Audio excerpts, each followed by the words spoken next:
নমস্কার, আমি সোজার্নার শান্তনু। স্বাগতম আন্দামান জিজ্ঞাসার দশম পর্বে। আজ আমরা চলেছি আন্দামানের তৃতীয় সর্বোচ্চ শৃঙ্গ মাউন্ট হ্যারিয়েট, যার নাম এখন পাল্টে হয়েছে মাউন্ট মণিপুর। এই পাহাড়টির ইতিহাস অনেক গভীর। 1862 সালে আন্দামানের প্রশাসনিক প্রধান রবার্ট ক্রিস্টোফার টাইটলার এখানে আসেন।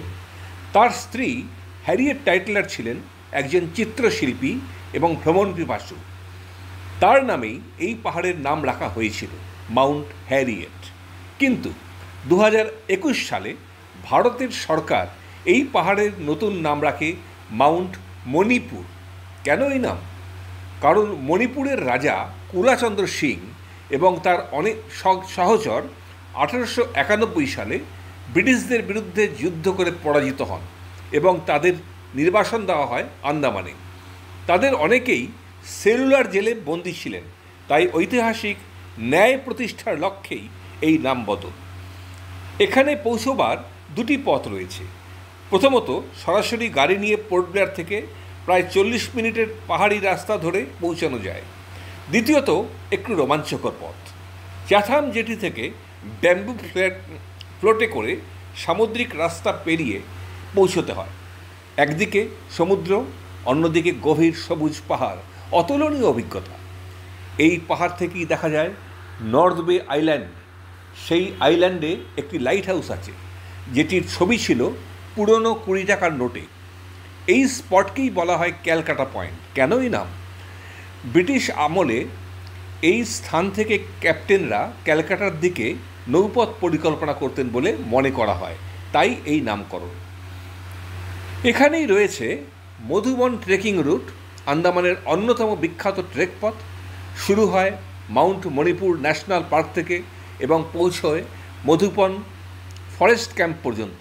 পথে দেখা যায় বিরল প্রজাতির গাছ, প্রজাপতি, অর্কিড আর নানা রকম পাখি। এখানে আছে একটি স্পট, কালাপাথর ভিউ পয়েন্ট। তবে কালাপাথর শব্দটা আন্দামানে খুবই জনপ্রিয়। এটি শুধু এখানেই নয়, আছে লিটল আন্দামানে আর হ্যাভলক আইল্যান্ডেও। তিনটিই কিন্তু আলাদা জায়গা, ভিন্ন প্রেক্ষাপটে।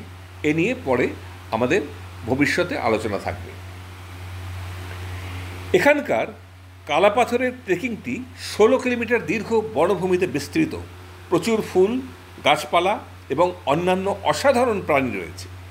রুক্ষ মাঠ, সুন্দর পরিবেশ, প্রাণী, পাখি এবং সুন্দর প্রজাপতির কারণে এই পথ দিয়ে ট্রেকিং করা অ্যাডভেঞ্চার প্রেমীদের জন্য আনন্দের।